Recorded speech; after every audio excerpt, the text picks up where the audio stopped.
Good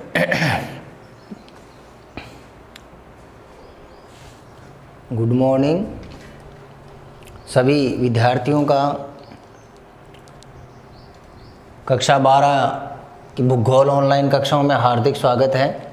और आज हम भूगोल विषय के अंतर्गत पार्ट 4 जो विश्व जनसंख्या वितरण घनत्व और वृद्धि के संदर्भ में पढ़ रहे थे, इसका हम पार्ट 4 का आज हम अध्ययन करेंगे। इससे पहले हमने विश्व में जो जन समूह है या महामानव समूह है, जनसंख्या का पूरी विश्व के जो अंदर जो महामानव समूह है या जो जन समूह है, इसका अध्ययन हमने कर लिया था। 4 प्रकार के महामानव समूह हमने देखे थे। एक एशियाई महामानव समूह है या इसको महाजन समूह कहा जाता है। एशियाई था, एक यूरोपीय था, एक अमेरिकी था और एक अफ्रीका जन समूह था। ये 4 महामानव समूह जो संपूर्ण विश्व की जनसंख्या को यानी लगभग 80% जो जनसंख्या है इन 4 महामानव समूह में रहती है। आज हम बात करेंगे जनसंख्या घनत्व की। तो हेडिंग डाल लें यहाँ पहले, जनसंख्या घनत्व। ये वितरण से संबंधित बात हो चुकी है। इसके बाद में हम बात करेंगे जनसंख्या घनत्व की। जनसंख्या घनत्व और जनसंख्या घनत्व की परिभाषा जो है ये आपको पहले लिखा दी गई है कि प्रति इकाई क्षेत्रफल में रहने वाले लोगों की संख्या या प्रति वर्ग किलोमीटर में निवास करने वाले, स्थायी रूप से निवास करने वाले लोगों की संख्या को क्या कहा जाता है? जनसंख्या घनत्व कहा जाता है। तो जनसंख्या घनत्व की परिभाषा आपकी हो चुकी है। इसके बाद में आप नेक्स्ट इसमें लिखेंगे महत्व। परिभाषा पीछे देख लेंगे, लिखाई हुई है। जनसंख्या घनत्व का हम महत्व पढ़ेंगे। तो महत्व में लिखिए नंबर 1 पर देखो, पहला महत्व क्या है? पहला महत्व लिखो, जनसंख्या घनत्व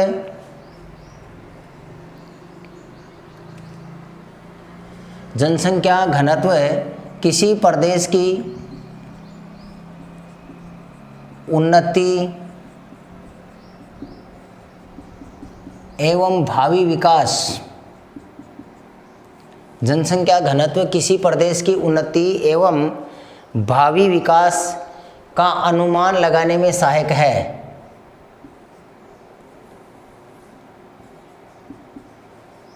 भावी विकास का अनुमान लगाने में सहायक है। पहला महत्व यह है। दूसरा महत्व लिखें,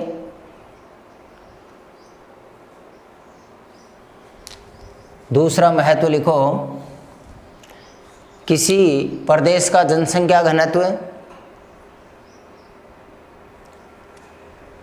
किसी प्रदेश का जनसंख्या घनत्व उस प्रदेश में रहने वाले लोगों के रहन सहन के स्तर, उस प्रदेश में रहने वाले लोगों के रहन सहन के स्तर तथा उनके आर्थिक और सांस्कृतिक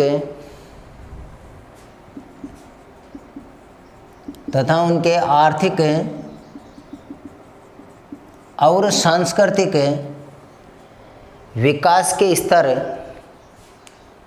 या आर्थिक और सांस्कृतिक विकास की सीमा को निर्धारित करता है। विकास की सीमा को निर्धारित करता है। तो ये जनसंख्या घनत्व का महत्व है। परिभाषा पीछे आपकी आ चुकी है कि प्रति इकाई क्षेत्रफल में रहने वाले लोगों की संख्या को जनसंख्या कहते हैं। या प्रति वर्ग किलोमीटर में स्थायी रूप से निवास करने वाले लोगों की संख्या जनसंख्या घनत्व कहलाती है। जनसंख्या घनत्व का महत्व क्या है? जनसंख्या घनत्व के माध्यम से यानी किसी क्षेत्रफल के 1 वर्ग किलोमीटर में कितने लोग रह रहे हैं, और ये हम स्वाभाविक रूप से जानते हैं कि जितनी ज़्यादा जनसंख्या घनत्व होगा उस प्रदेश का रहन सहन, उसका जो सांस्कृतिक विकास है, उसकी जो आर्थिक क्रियाएं हैं या उसकी उन्नति और उसको आगामी समय में होने वाली विकास की जो भी योजनाएं हैं वो क्या होंगी? वहाँ कम होंगी। आर्थिक स्थिति भी उस प्रदेश की कम होगी। सांस्कृतिक क्रियाएं, जो मानवीय क्रियाकलाप है, उनका स्तर भी निम्न होगा। रहन सहन का स्तर भी क्या होगा? निम्न होगा। तो इस जनसंख्या घनत्व के माध्यम से ये बातें हम जान सकते हैं कि किसी प्रदेश का जनसंख्या घनत्व कम है या ज़्यादा है, तो उसका क्या प्रभाव पड़ेगा। नेक्स्ट आप हेडिंग डालें, जनसंख्या घनत्व के प्रकार। जनसंख्या घनत्व के प्रकार कौन कौन से हैं, इसका केवल आपको सूत्र लिखना है। सबसे पहले देखो, एक तो है गणितीय घनत्व। गणितीय घनत्व, इसमें साधारण आकलन किया जाता है और गणितीय घनत्व के अंदर कुल जनसंख्या और वहाँ के कुल क्षेत्रफल का भाग दे दिया जाता है। तो गणितीय घनत्व का सूत्र आएगा कुल जनसंख्या बटा कुल क्षेत्रफल। कुल जनसंख्या बटा कुल क्षेत्रफल, ये क्या आएगा, इसमें गणितीय घनत्व आएगा। दूसरा देखो आर्थिक घनत्व। घनत्व का दूसरा प्रकार कौन सा है, आर्थिक घनत्व है। यह आर्थिक स्थिति के आधार पर निकाला जाता है। कुल जनसंख्या तो सब में आएगी, जितने भी जनसंख्या घनत्व के प्रकार हैं उनमें सब में ऊपर तो कुल जनसंख्या आएगी। और आर्थिक घनत्व में देखो, यहाँ जो कुल जनसंख्या है, इस कुल जनसंख्या में आर्थिक घनत्व का मतलब रोजगार प्राप्त करने वाली जनसंख्या कितनी होगी, तो उस क्षेत्र के या उस प्रदेश के जो संसाधन हैं उन संसाधनों से क्या कर देंगे, कुल जनसंख्या को हम डिवाइड कर देंगे। कुल जनसंख्या में उस क्षेत्र में पाए जाने वाले जो संसाधन हैं उनका भाग दे देंगे। तो जितनी जनसंख्या को रोजगार मिल रहा है वो जनसंख्या का घनत्व यहाँ आ जाएगा। इसको हम कहते हैं आर्थिक घनत्व, यानी इतनी जनसंख्या को तो रोजगार मिला हुआ है और बाकी जनसंख्या उस पर निर्भर है। तीसरा लिखेंगे कायिक घनत्व। तीसरा इसमें प्रकार कौन सा आएगा, कायिक घनत्व। कायिक घनत्व का सूत्र लिख लो, कुल जनसंख्या, कुल जनसंख्या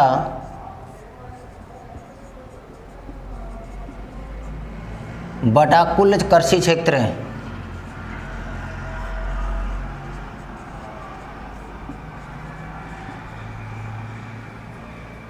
कुल जनसंख्या बटा कुल कृषि क्षेत्र, यह होगा इसमें कायिक घनत्व का। इसके बाद में चौथा प्रकार है इसमें कृषि घनत्व।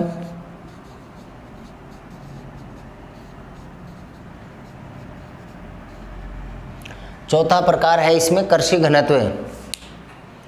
कृषि घनत्व में देखो, यहाँ कृषि कार्य में लगी कुल जनसंख्या, कृषि का हम घनत्व निकाल रहे हैं, तो यहाँ आएगा कृषि कार्य में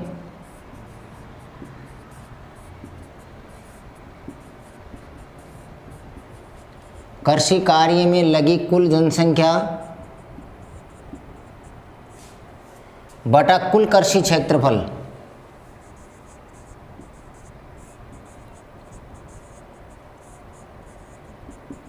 बटा कुल कृषि क्षेत्र, ये आ जाएगा कृषि घनत्व।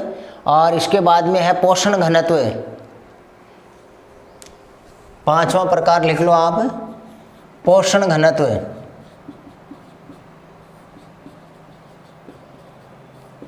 पोषण घनत्व में होगा कुल जनसंख्या बराबर लिखेंगे पोषण घनत्व के कुल जनसंख्या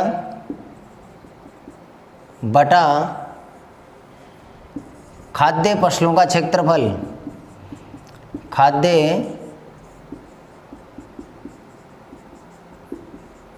फसलों का क्षेत्रफल कितना है, यानी उनसे हमें क्या होगा, पोषण प्राप्त होगा। तो ये 5 प्रकार के घनत्व हैं। ये जो कृषि घनत्व है इसके अंदर नीचे लिखा हुआ है कुल कृषि क्षेत्रफल।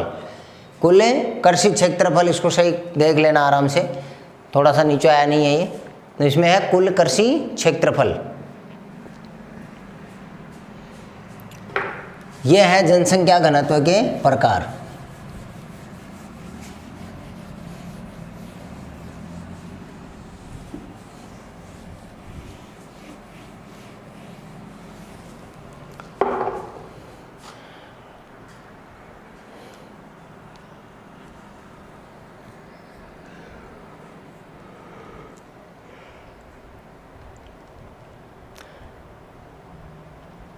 नेक्स्ट आप लाइन में लिखें, देखो जो कायिक जनसंख्या घनत्व है वो कायिक जनसंख्या घनत्व ज्ञात करने के लिए नॉर्मल रूप से समझाया गया है। तो नीचे लिखें कायिक जनसंख्या घनत्व, कायिक जनसंख्या घनत्व बराबर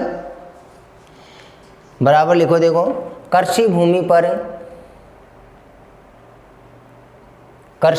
पर दबाव डाल रही जनसंख्या के लिए, कृषि भूमि पर दबाव डाल रही जनसंख्या के लिए कायिक घनत्व शब्द का,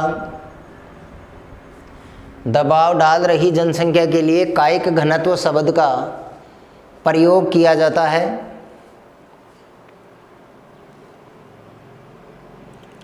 प्रयोग किया जाता है।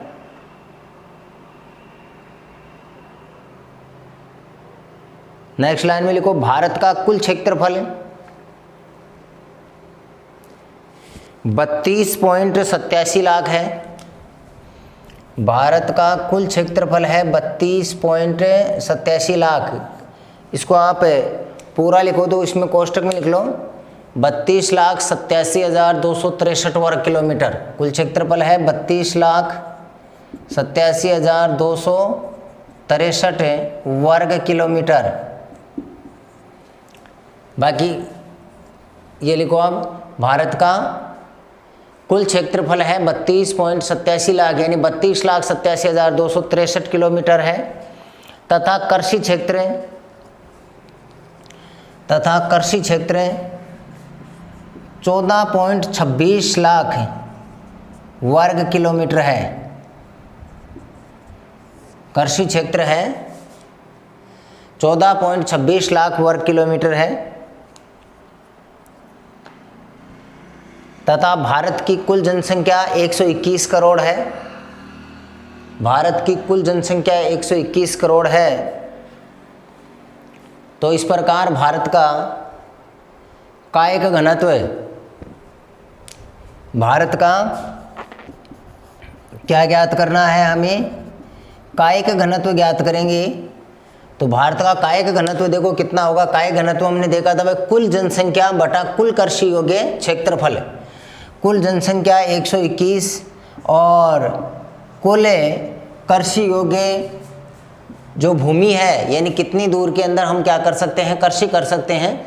तो 32.87 लाख जो भूमि है, वर्ग किलोमीटर जो भूमि है भारत की, इसमें से केवल 14.26 लाख वर्ग किलोमीटर पर ही खेती होती है, कृषि होती है। तो कायिक घनत्व आएगा इसका 848 व्यक्ति प्रति वर्ग किलोमीटर। 848 व्यक्ति प्रति वर्ग किलोमीटर, इसका क्या आ जाएगा, ये कायिक घनत्व आ जाएगा। तो इस प्रकार से कायिक घनत्व केवल कृषि योग्य क्षेत्रफल पर ही निकाला जाता है। कायिक घनत्व में आपको क्या नहीं लिखनी है, कुल कृषि योग्य भूमि को नहीं दर्शाना है, केवल और केवल आपको कृषि योग्य भूमि ही दर्शाना है। इसके बाद में आप नेक्स्ट लाइन में हेडिंग डाल लें, विश्व में जनसंख्या घनत्व का वितरण। ये तो एक कायिक घनत्व ज्ञात करने का फॉर्मूला था। हेडिंग डालो, विश्व में जनसंख्या घनत्व का वितरण।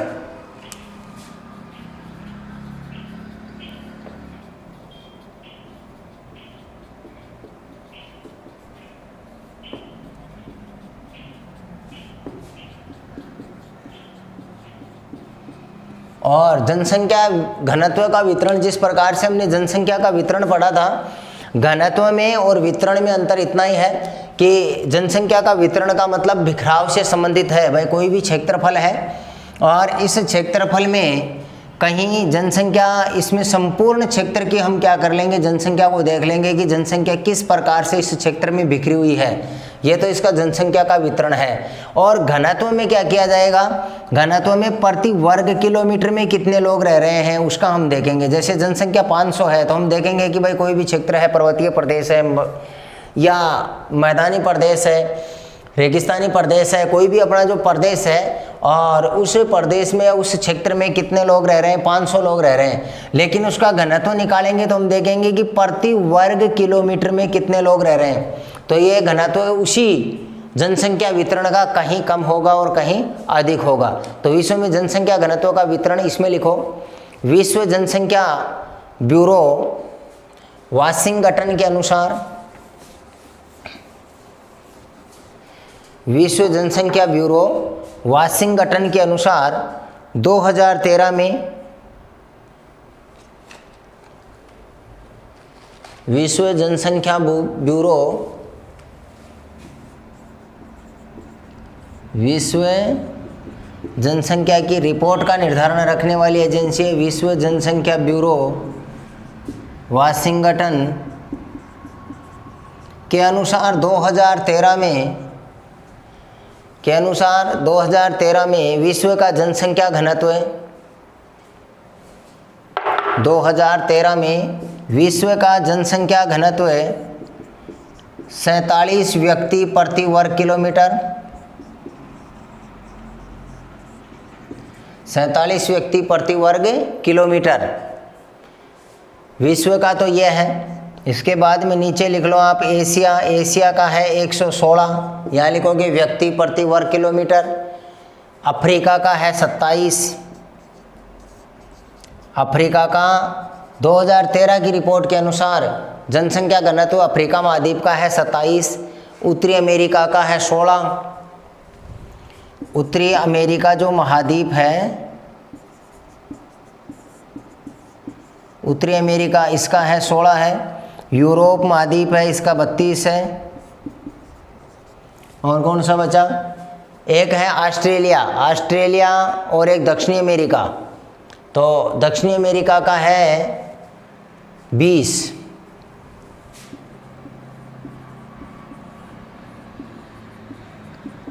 दक्षिणी अमेरिका का 20 है। और जो ओशेनिया जिसके अंतर्गत ऑस्ट्रेलिया है, न्यूजीलैंड है और इसके आसपास के जो द्वीप हैं वो आ जाएंगे। तो ओशेनिया है, इस ओशेनिया महाद्वीप का है 3 व्यक्ति प्रति वर्ग किलोमीटर। और एक जो अंटार्कटिका है ये निर्जन है। तो ये विश्व जनसंख्या ब्यूरो वाशिंगटन की 2013 की रिपोर्ट है विश्व जनसंख्या ब्यूरो की। और इस 2013 के अनुसार विश्व का जनसंख्या घनत्व है वो कितना है? 47 है। विश्व का जनसंख्या घनत्व 47 है। और विश्व में सर्वाधिक जनसंख्या घनत्व कहाँ पाया जाता है? एशिया महाद्वीप में पाया जाता है, क्योंकि जनसंख्या भी सबसे ज़्यादा एशिया महाद्वीप में ही है। तो एशिया का 116 है, अफ्रीका का 27 है, उत्तरी अमेरिका का 16 है और यूरोप का 32 है, दक्षिणी अमेरिका का 20 है। और सबसे कम जो जनसंख्या घनत्व है वो ओशेनिया महाद्वीप का है और वो कितना है? 3 है। नेक्स्ट लाइन में लिखो, जनसंख्या घनत्व की दृष्टि से विश्व को, हेडिंग डालो इसको, विश्व में जनसंख्या घनत्व के भाग, ऐसे लिख लो आप, विश्व में जनसंख्या घनत्व के भाग। और इसमें डैश लगा करके लिखो, जनसंख्या घनत्व की दृष्टि से विश्व को प्रमुख 5 भागों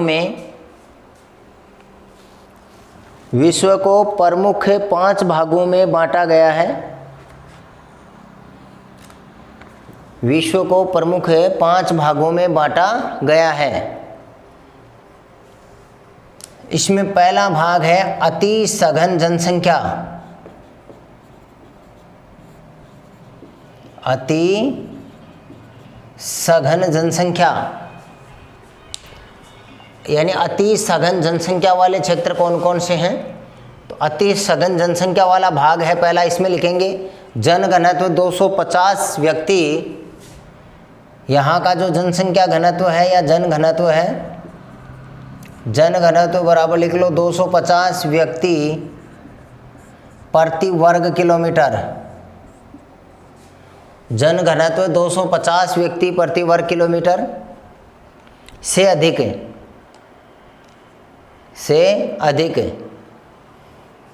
नेक्स्ट लाइन में लिखें, इसके अंतर्गत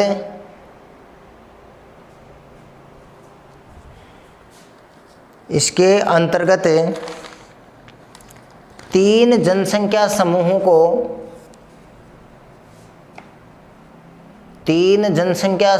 को सम्मिलित किया जाता है। 3 जनसंख्या समूहों को सम्मिलित किया जाता है। 4 जनसंख्या समूह हमने पढ़े थे, इसमें 3 जनसंख्या समूह आते हैं अति सघन वाले में। एशियाई आ गया और एक यूरोपीय आ जाएगा और एक आ जाएगा अमेरिकी। एक कौन सा आ जाएगा? अमेरिकी। तो ये 3 जनसंख्या समूहों को इसके अंतर्गत शामिल किया गया है। नेक्स्ट लाइन में लिखें, देखो इसमें देखो एक तो पूर्वी एशिया, पहला जो है इसमें पूर्वी एशिया है, और इस पूर्वी एशिया के कौन कौन से देश हैं जो अति जनसंख्या सघन प्रदेश के अंतर्गत आएंगे? तो पूर्वी एशिया में लिख लो चीन, जापान, चीन है, जापान है, दक्षिण कोरिया है,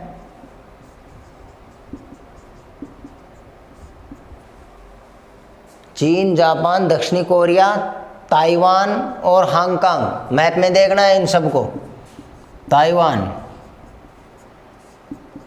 ताइवान है और एक हांगकांग है।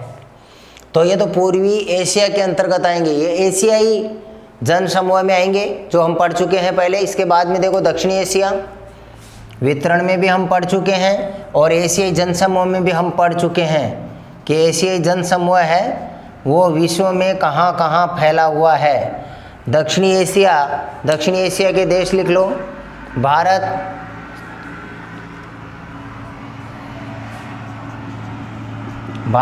पाकिस्तान, बांग्लादेश, श्रीलंका, ये दक्षिणी एशिया के अंतर्गत आएंगे। नेपाल और लिख लो। इसके बाद में देखो दक्षिणी पूर्वी एशिया, अति सघन जनसंख्या में एक कौन सा आएगा?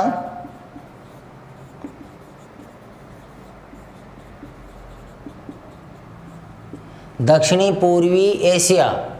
और दक्षिणी पूर्वी एशिया के देश लिख लो, इंडोनेशिया, वियतनाम, इंडोनेशिया आ जाएगा, वियतनाम है, थाईलैंड, फिलीपींस, ये दक्षिणी पूर्वी एशिया के अंतर्गत आएंगे। इंडोनेशिया है, वियतनाम है, थाईलैंड है, फिलीपींस है, मलेशिया है, ये इसमें आ जाएंगे। इसके बाद में लिखो उत्तरी पश्चिमी यूरोप, ये यूरोपीय जनसमूह में आएगा। उत्तरी पश्चिमी यूरोप, यहाँ जनसंख्या घनत्व ज़्यादा है। यूरोप महाद्वीप का कौन सा भाग? उत्तरी पश्चिमी यूरोप। उत्तरी पश्चिमी यूरोप के देश लिख लो, Britain, Germany, Holland, Belgium, France, Ireland, Denmark, Spain, Italy. इन देशों में अति सघन जनसंख्या घनत्व पाया जाता है। तो ये यूरोपीय जन घनत्व में आएंगे। एक है उत्तरी पूर्वी अमेरिका और दक्षिणी पूर्वी अमेरिका। एक प्रदेश आ जाएगा जो अमेरिकी महामानव समूह आएंगे, उत्तरी पूर्वी अमेरिका। सबसे ज़्यादा जनसंख्या घनत्व कहाँ है फिर? उत्तरी पूर्वी अमेरिका में तथा दक्षिणी पूर्वी अमेरिका। उत्तरी पूर्वी अमेरिका और एक कौन सा आ जाएगा? दक्षिणी पूर्वी अमेरिका। उत्तरी पूर्वी अमेरिका और एक आ जाएगा कौन सा? दक्षिणी पूर्वी अमेरिका।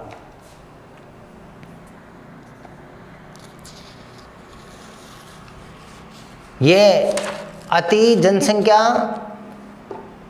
सघन जनसंख्या घनत्व के क्षेत्र हैं। नेक्स्ट लाइन में लिखो, इन क्षेत्रों में अधिक जनसंख्या घनत्व पाए जाने का प्रमुख कारण निम्न है। इन क्षेत्रों में अधिक जनसंख्या घनत्व पाए जाने का प्रमुख कारण पाए जाने के प्रमुख कारण निम्न है। पहला कारण लिखिए इसमें, स्वास्थ्यप्रद जलवायु। पहला कारण क्या आ जाएगा? स्वास्थ्यप्रद जलवायु, यानी किस वजह से जनसंख्या ज़्यादा पाई जाती है। दूसरा लिखें समतल मैदान,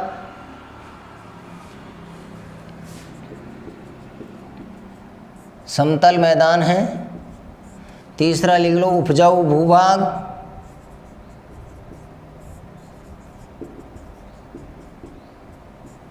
समतल मैदान उपजाऊ भूभाग। और चौथा कारण लिख लो जल की उपलब्धता। ये सारे अनुकूल कारक हैं, जल की उपलब्धता। पांचवा लिख लो औद्योगिक विकास,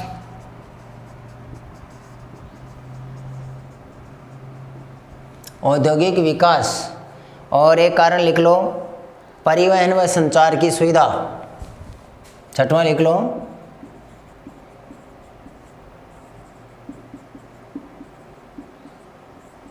परिवहन व संचार की सुविधा।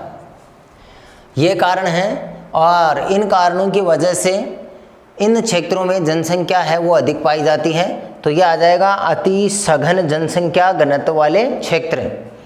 नंबर 2, दूसरा देखो सघन जनसंख्या घनत्व वाले क्षेत्र। दूसरा लिखो हेडिंग डाल के, ये तो अति सघन था, यानी यहाँ तो 250 से भी अधिक व्यक्ति निवास करते हैं। दूसरा लिखेंगे सघन जनसंख्या घनत्व वाले क्षेत्र।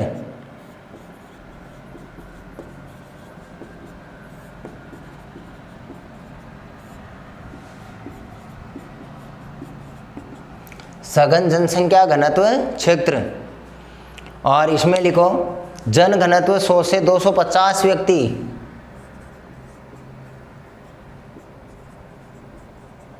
यहाँ जन घनत्व कितना है 100 से 250 व्यक्ति प्रति वर्ग किलोमीटर। 100 से 250 व्यक्ति प्रति वर्ग किलोमीटर। नेक्स्ट लाइन में लिख लें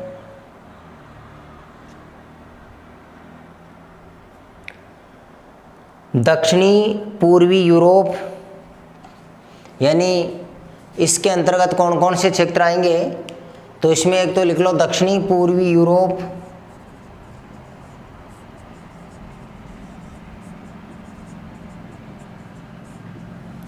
दक्षिणी पूर्वी यूरोप, मध्य उत्तरी अमेरिका, मध्य उत्तरी अमेरिका,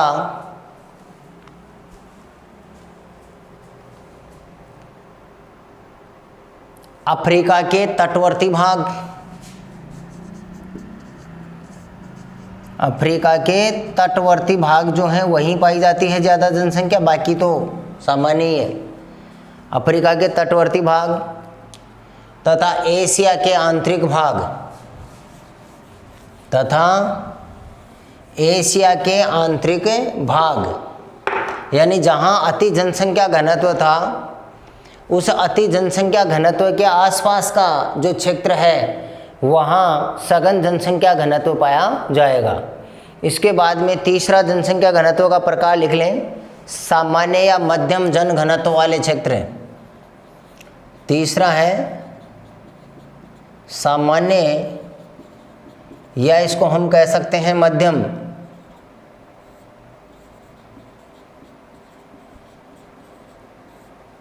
जन घनत्व वाले क्षेत्र।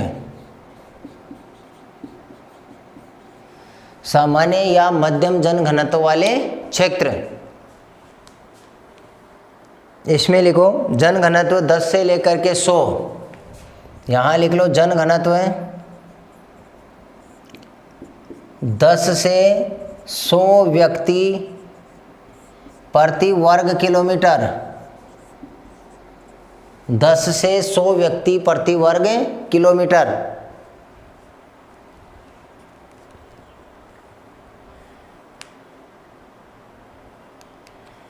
इसके नीचे लिखें डैश लगा करके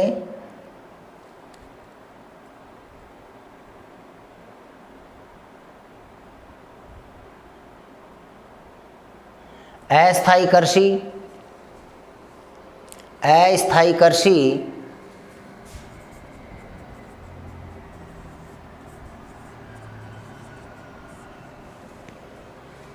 पशुचारण,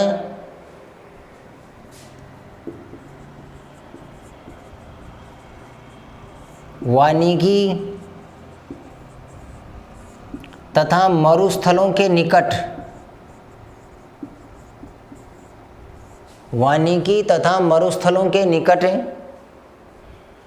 कृषि वाले क्षेत्रों में, मरुस्थलों के निकट कृषि वाले क्षेत्रों में सामान्य जनघनत्व पाया जाता है।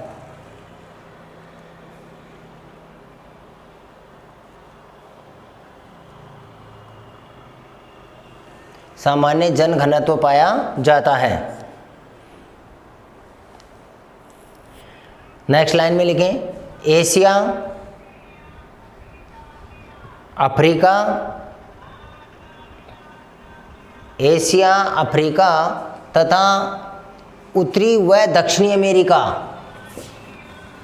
एशिया, अफ्रीका तथा उत्तरी व दक्षिणी अमेरिका के विस्तृत घास के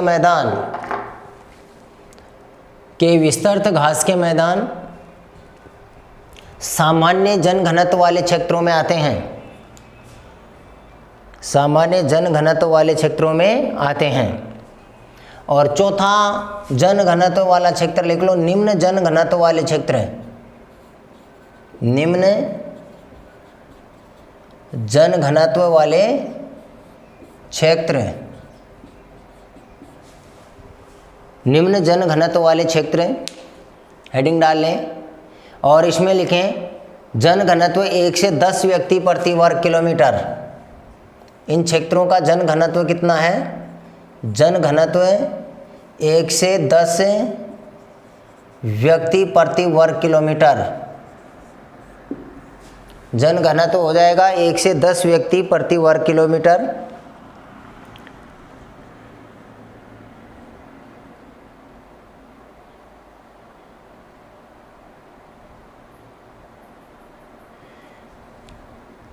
इसके बाद में लिखो इस क्षेत्र के अंतर्गत, इस क्षेत्र के अंतर्गत सूडान, इनको आप मैप में भी भर लेना, Sudan, Libya, Sudan, Libya, Malagasy,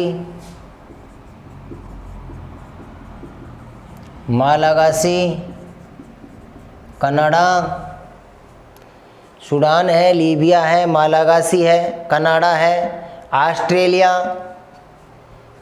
Siberia,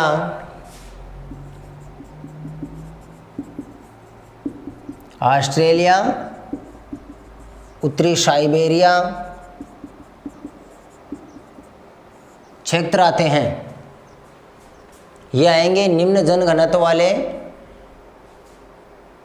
प्रदेशों में। सूडान, लीबिया, मालागासी, ये सारे अफ्रीका महाद्वीप के देश हैं, मैप में इनको भर लेंगे। ऑस्ट्रेलिया है, कनाडा है और उत्तरी साइबेरिया है, ये निम्न जनघनत्व वाले क्षेत्र हैं।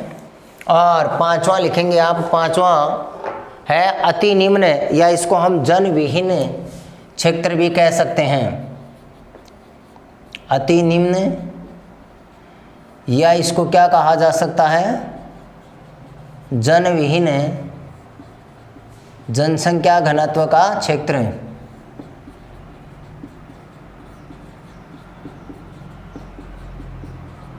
जनविहीन जनसंख्या घनत्व के क्षेत्र, अति निम्न या जनविहीन जनसंख्या घनत्व के क्षेत्र। इसमें लिखो नीचे, जन घनत्व 1 व्यक्ति प्रति वर्ग किलोमीटर से भी कम, इसका मतलब न के बराबर ही है। जन घनत्व 1 व्यक्ति प्रति वर्ग किलोमीटर से भी कम, 1 व्यक्ति प्रति वर्ग किलोमीटर से भी कम, इसका मतलब क्या कह सकते हैं? इसको हम शून्य व्यक्ति वाला क्षेत्र भी कहा जा सकता है, इससे भी कम हो जाएगा। और इसमें लिखो नीचे डैश लगा करके, विश्व के अति शीत प्रदेश कहाँ पाया जाता है? ये निम्न जन घनत्व या जनविहीन क्षेत्र विश्व के अति शीत प्रदेश, टुंड्रा प्रदेश, टुंड्रा प्रदेश, अति शुष्क प्रदेश, अति शुष्क जो हैं सूखे हैं वो भी इसी के अंतर्गत आएंगे, अति शुष्क प्रदेश। नेक्स्ट लाइन में लिखें पृथ्वी का 70% भाग, पृथ्वी का 70% भाग अवास्य क्षेत्र है। पृथ्वी का 70% भाग अवास्य, जहाँ कोई जनसंख्या निवास नहीं करती है। पृथ्वी का 70% भाग अवास्य क्षेत्र है जो अति निम्न जन घनत्व के अंतर्गत आता है, जो अति निम्न जन घनत्व के अंतर्गत आता है। तो ये विश्व में था कि विश्व में जो जन घनत्व के क्षेत्र थे, इन जन घनत्व के क्षेत्रों को 5 भागों में बांटा गया है। इसके बाद में आप हेडिंग डाल लें जनसंख्या घनत्व को प्रभावित करने वाले कारक। जनसंख्या घनत्व को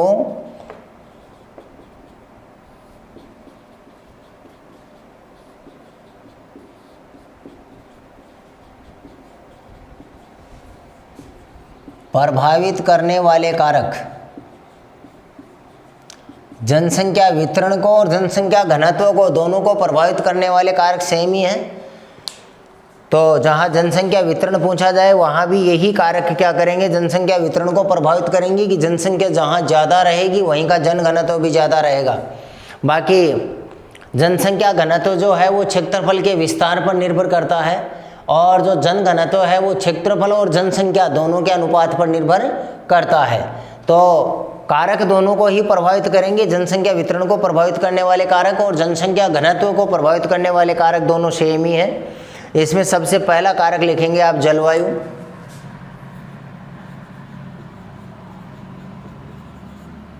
जलवायु किस प्रकार से प्रभावित करती है इसके बारे में लिखे हैं।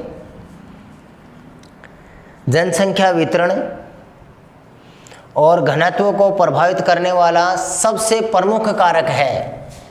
जनसंख्या वितरण को और घनत्व को, जनसंख्या वितरण और घनत्व को प्रभावित करने वाला सबसे प्रमुख कारक, जनसंख्या वितरण व घनत्व को प्रभावित करने वाला सबसे प्रमुख कारक यही है जलवायु ही। नेक्स्ट लाइन में लिखो भूमध्य सागरीय प्रदेश, भूमध्य सागर के आसपास की जो क्षेत्र है भूमध्य सागरीय प्रदेश की जलवायु समशीतोष्ण होने के कारण,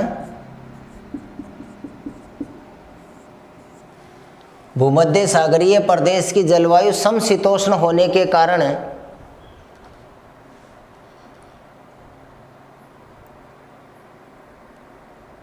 यह क्षेत्र प्रारंभ से ही सघन बसा हुआ है। यह क्षेत्र प्रारंभ से ही सघन बसा हुआ है। नेक्स्ट लाइन में लिखो अमेजन बेसिन। इसके अलावा देखो कौन कौन से, जो अमेजन बेसिन है दक्षिणी अमेरिका में, अमेजन नदी का क्षेत्र, अमेजन बेसिन और मंगोलिया, इनकी जलवायु है वो जनसंख्या के लिए अनुकूल होने की वजह से या जनघनत्व तो ज़्यादा पाया जाता है। मंगोलिया, सहारा, ये अमेजन बेसिन है, मंगोलिया है, सहारा है। देखो यहाँ कम है जनघनत्व, यहाँ है जनघनत्व ज़्यादा। तो अमेजन बेसिन, मंगोलिया, सहारा तथा अंटार्कटिका क्षेत्रों, अंटार्कटिका जो महाद्वीप है, अंटार्कटिका क्षेत्रों की जलवायु प्रतिकूल होने के कारण अंटार्कटिका क्षेत्रों की जलवायु प्रतिकूल होने के कारण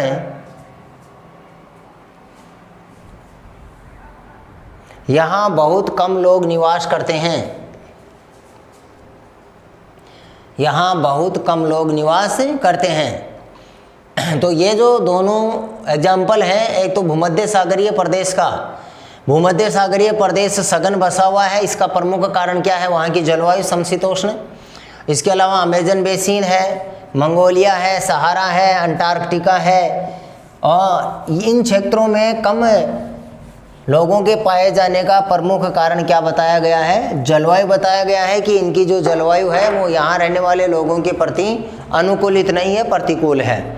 अब दूसरा इसका, ये भौतिक कारकों की हम बात कर रहे हैं। सबसे पहले यहाँ आपने भौतिक कारक लिख लिया होगा, नहीं लिखा है तो लिख लेना कि भौतिक कारक तो कौन कौन से हैं। भौतिक का मतलब प्रकृति जनित है।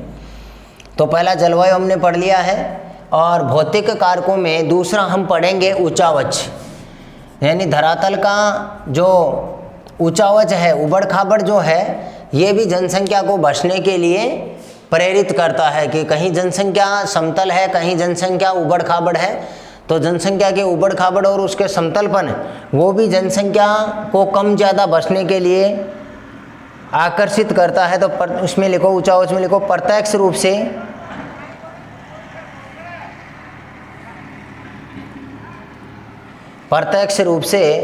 धरातल की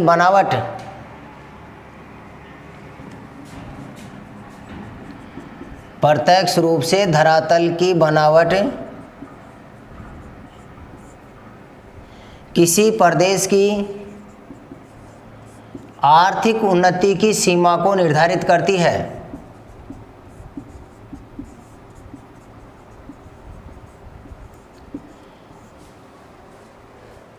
यानी धरातल की जो बनावट है, ये किसी प्रदेश की जो आर्थिक उन्नति है, उस आर्थिक उन्नति की सीमा को निर्धारित करती है। नेक्स्ट लाइन में लिखें, विश्व की अधिकांश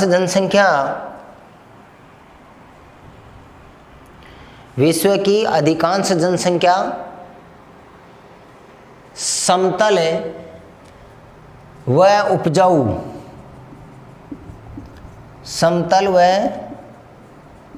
उपजाऊ मैदानी भागों में निवास करती है। समतल व उपजाऊ मैदानी भागों में निवास करती है। समतल और मैदानी भागों में निवास करने का कारण है कि वहाँ आर्थिक जो प्रगति है, इसका स्तर अधिक होता है। नेक्स्ट लाइन में लिखें, पर्वतीय और पहाड़ी क्षेत्र,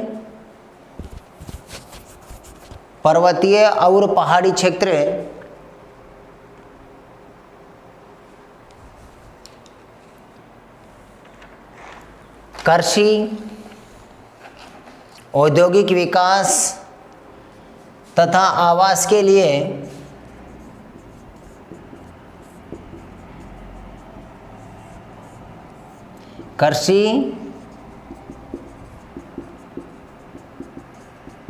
औद्योगिक विकास तथा आवास के लिए बाधक होते हैं। अतः इन क्षेत्रों में कम जनसंख्या पाई जाती है। तो ये जो पर्वतीय और पहाड़ी क्षेत्र हैं और समतल और उपजाऊ मैदान हैं, यहाँ जनसंख्या वितरण को प्रभावित करने वाला भौतिक कारक कौन सा है? उचावच है। यहाँ कम और ज़्यादा लोगों के बसने का मुख्य कारण क्या है? उचावच है। धरातल का उबड़ खाबड़ है कि जहाँ धरातल का उचावच ज़्यादा होगा, उबड़ खाबड़ ज़्यादा होगा, वहाँ जनसंख्या है वो कम निवास करेगी। कारण इसका बता दिया गया है कि जो धरातल का उचावच है वो उस क्षेत्र की आर्थिक जो प्रगति है कि वहाँ की अर्थव्यवस्था किस प्रकार की रहेगी, उस आर्थिक प्रगति की सीमा को निर्धारित करता है। और अर्थव्यवस्था जहाँ की उच्चतम स्तर पर रहेगी, वहाँ जनसंख्या भी ज़्यादा पाई जाती है। अगला कारक लिखें, जल की आपूर्ति। भौतिक कारक में अगला है जल की आपूर्ति। जल की आपूर्ति में स्वतः हमें पता चल जाएगा कि जहाँ जल की आपूर्ति आसानी से होगी वहाँ जनसंख्या अधिक निवास करेगी। तो लिखो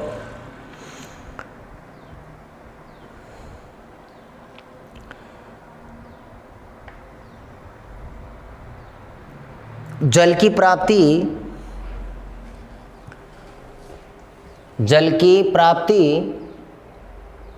जनसंख्या वितरण तथा घनत्व को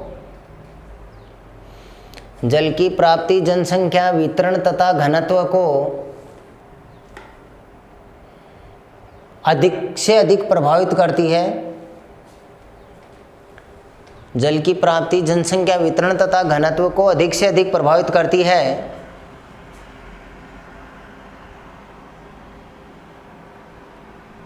नेक्स्ट लाइन में लिखो यही कारण है कि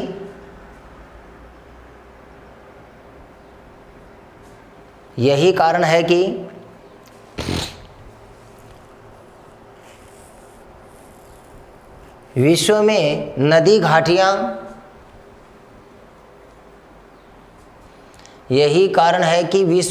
घाटियां प्राचीन काल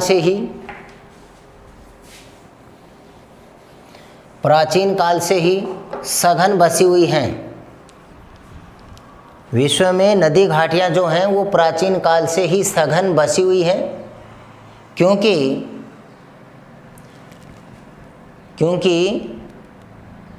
इन क्षेत्रों में लोगों को जल की आपूर्ति आसानी से हो जाती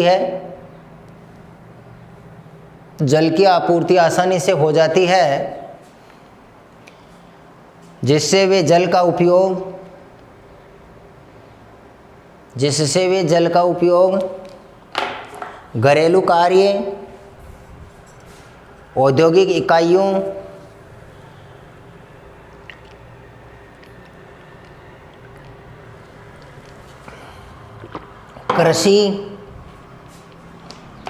कृषि आदि में करते हैं। इसके बाद में भौतिक कारक में चौथा आएगा मृदा। भौतिक कारक का चौथा कौन सा है? मृदा में लिखो उपजाऊ भूमि वाले समतल मैदानों में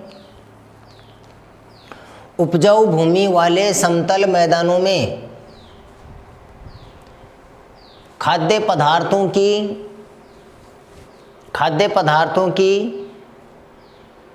अधिक उपलब्धता के कारण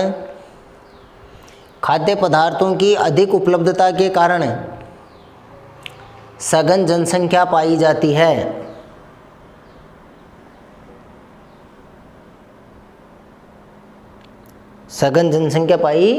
है। नेक्स्ट लाइन में लिखें डैश लगा करके उपजाऊ दोमट मिट्टी वाले क्षेत्र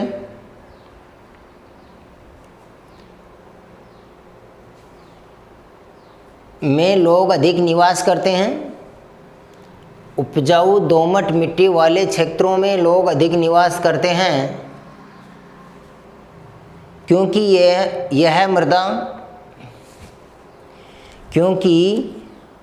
यह मृदा गहन कृषि का आधार बनती है।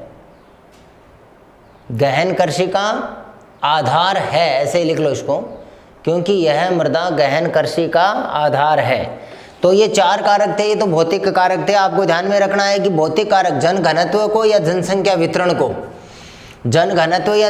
वितरण को प्रभावित करने वाले भौतिक कारक कौन कौन से हैं? तो पहला जलवायु आया था, इसके बाद में धरातल का ऊंचावच आया था, और इसके बाद में जल की आपूर्ति है, और एक कौन सा है? मृदा है। ये तो जनसंख्या घनत्व को या जनसंख्या वितरण को प्रभावित करने वाले भौतिक कारक हैं। इसके बाद में नेक्स्ट आप लिखें आर्थिक कारक, यानी अर्थव्यवस्था के आधार पर जनसंख्या है वो कौन से क्षेत्रों में बसना पसंद करती है, तो आर्थिक कारक लिखें। और आर्थिक कारक में पहला लिखो खनिज पदार्थ। आर्थिक कारकों में पहला कौन सा आएगा? खनिज पदार्थ। डैश लगा के लिखिए नीचे। खनिज उद्योगों के लिए प्राथमिक उत्पाद होते हैं। खनिज उद्योगों के लिए प्राथमिक उत्पाद होते हैं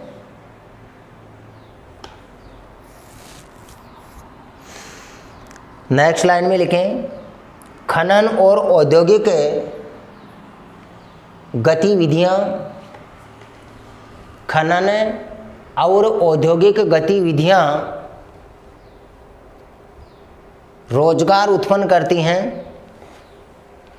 खनन और औद्योगिक गतिविधियां रोजगार उत्पन्न करती हैं।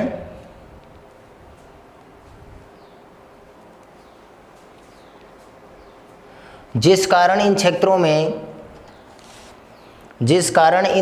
में अधिक जनसंख्या पाई जाती है।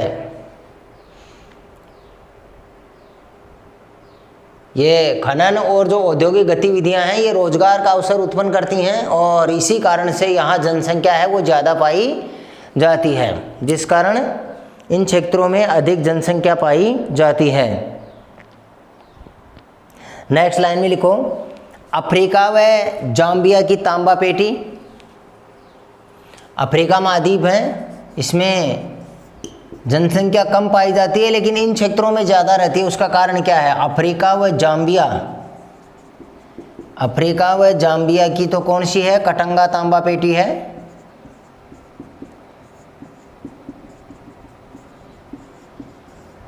कटंगा तांबा पेटी के अंतर्गत अधिक जनसंख्या पाया जाने का मुख्य कारण है यहाँ का तांबा खनिज। फिर लिखो ऑस्ट्रेलिया की कालगुरडी व गुलकारडी सोने की खान है। ऑस्ट्रेलिया में भी जनसंख्या कम है, जनघनत्व कम है। पीछे भी देखा था हमने 3 व्यक्ति प्रति वर्ग किलोमीटर आया था। तो ऑस्ट्रेलिया की कालगुरडी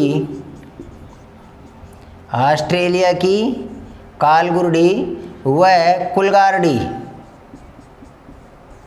कुलगारडी स्वर्ण खदान या स्वर्ण खान यूरोप में रूहर कोयला क्षेत्र, यूरोप में फ्रांस तथा जर्मनी में, यूरोप के लिख लो, यूरोप के फ्रांस तथा जर्मनी में रूहर कोयला प्रदेश, रूहर कोयला क्षेत्र। और इसमें हमने पढ़ा था कि यूरोप महाद्वीप के अंदर जो यूरोपीय महामानव समूह था, ये यूरोपीय महामानव समूह 40 से लेकर के 60 डिग्री अक्षांशों के बीच में था। और या इसको हम 45 से 50 के बीच में मानते हैं कि 45 से लेकर के 55 डिग्री अक्षांशों के बीच में ज़्यादातर यूरोपीय महामानव समूह है।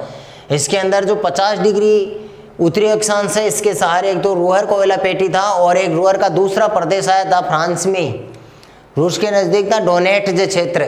इनकी वजह से, इन खनिजों की वजह से यहाँ क्या पाई जाती है? अधिक जनसंख्या पाई जाती है। तो आर्थिक कारक में पहला हो गया, कौन सा हो गया? खनिज। और खनिजों में ध्यान रखेंगे अफ्रीका का और जो जाम्बिया है, अफ्रीका का देश, दक्षिण अफ्रीका और जाम्बिया है, यहाँ कटंगा तांबा पेटी है। और इसी प्रकार से आप दक्षिण अमेरिका के अंदर जो इसका है पर्वतीय क्षेत्र है, चिली के अंदर चुकीकामाटा, वहाँ भी जनसंख्या है, सामान्य रूप से बसती है। उसका कारण भी यही है कि वहाँ किसकी खान है? तांबे की, विश्व की सबसे बड़ी खान है। और यहाँ जो ऑस्ट्रेलिया महाद्वीप है, इसमें कालगुरडी और गुलकारडी, ये दोनों सोने की खान है। अमेरिका, इसमें यूरोप महाद्वीप के अंदर जो फ्रांस और जर्मनी है, इस फ्रांस और जर्मनी के जनघनत्व अधिक होने का कारण है यहाँ का डोनेट्ज और रूहर कोयला प्रदेश का होना। नेक्स्ट आप लिखें आर्थिक कारक में दूसरा लिखेंगे आप नगरीकरण, यानी नगरों में जनसंख्या का बढ़ना ही क्या कहलाता है? नगरीकरण कहलाता है। पहले नगर छोटा था, इसके बाद में जनसंख्या बढ़ने के कारण नगर का आकार क्या होता जा रहा है? बढ़ता जा रहा है। इसी को क्या कहा जाता है? नगरीकरण कहा जाता है। लिखें प्रदेश की कुल जनसंख्या में, प्रदेश की कुल जनसंख्या में नगरीय जनसंख्या के बढ़ते अनुपात की प्रक्रिया को, नगरीय जनसंख्या के बढ़ते अनुपात की प्रक्रिया को नगरीकरण कहा जाता है। नगरीकरण कहा जाता है। नेक्स्ट लाइन में लिखो नगरों में रोजगार के बेहतर अवसर, नगरों में रोजगार के बेहतर अवसर, शैक्षिक चिकित्सा, ये बेहतर अवसर है। इसमें देखो कौन कौन से आएंगे बेहतर अवसर में। एक तो शैक्षिक है, चिकित्सा है, यानी शिक्षा लिख लो आप इसको, शिक्षा लिख लो, चिकित्सा, शिक्षा चिकित्सा, परिवहन, संचार सुविधाएं, परिवहन संचार सुविधाएं आसानी से मिल जाती हैं, आसानी से मिल जाती हैं, जो लोगों को नगरों की ओर आकर्षित करते हैं, जो लोगों को नगरों की ओर आकर्षित करते हैं। और आर्थिक कारक में तीसरा आएगा औद्योगिकरण। आर्थिक कारक में तीसरा कौन सा है? औद्योगिकरण, यानी जितने ज़्यादा उद्योग धंधे होंगे वहाँ जनसंख्या उतनी ही ज़्यादा बसेगी, क्योंकि वहाँ उन लोगों को आर्थिक सहायता ज़्यादा मिलेगी। तो औद्योगिकरण में लिखें औद्योगिक इकाइयाँ, औद्योगिक इकाइयाँ रोजगार के अवसर उपलब्ध करवाकर, रोजगार के अवसर उपलब्ध करवाकर बड़ी संख्या में लोगों को आकर्षित करती हैं, बड़ी संख्या में लोगों को आकर्षित करती हैं। नेक्स्ट लाइन में लिखें जापान का कोबे ओसाका प्रदेश, जापान का कोबे ओसाका प्रदेश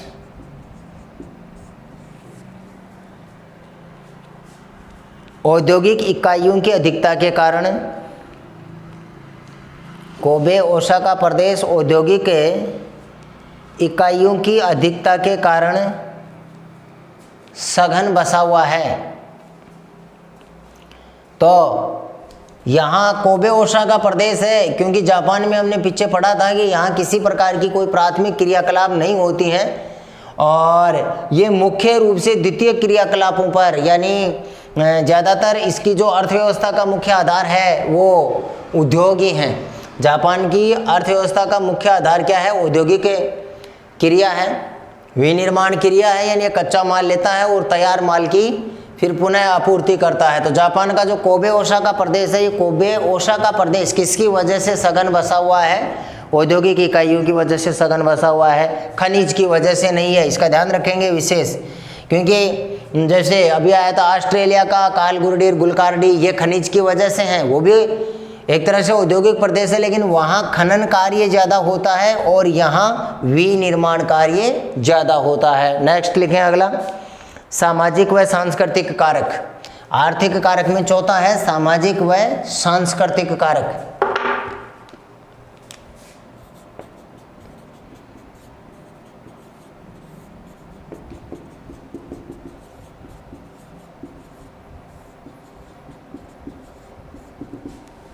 सामाजिक व सांस्कृतिक कारक, इसमें लिखो कुछ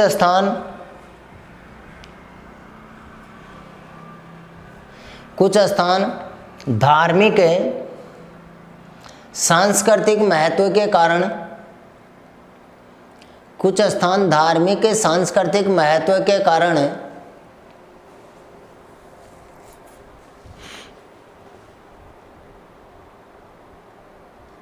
लोगों को आकर्षित करते हैं,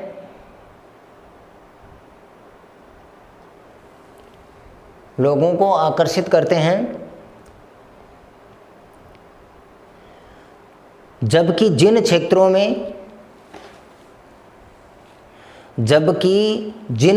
में धार्मिक व राजनीतिक, इसको सामाजिक कर लो या तो, जबकि जिन क्षेत्रों में सामाजिक व राजनीतिक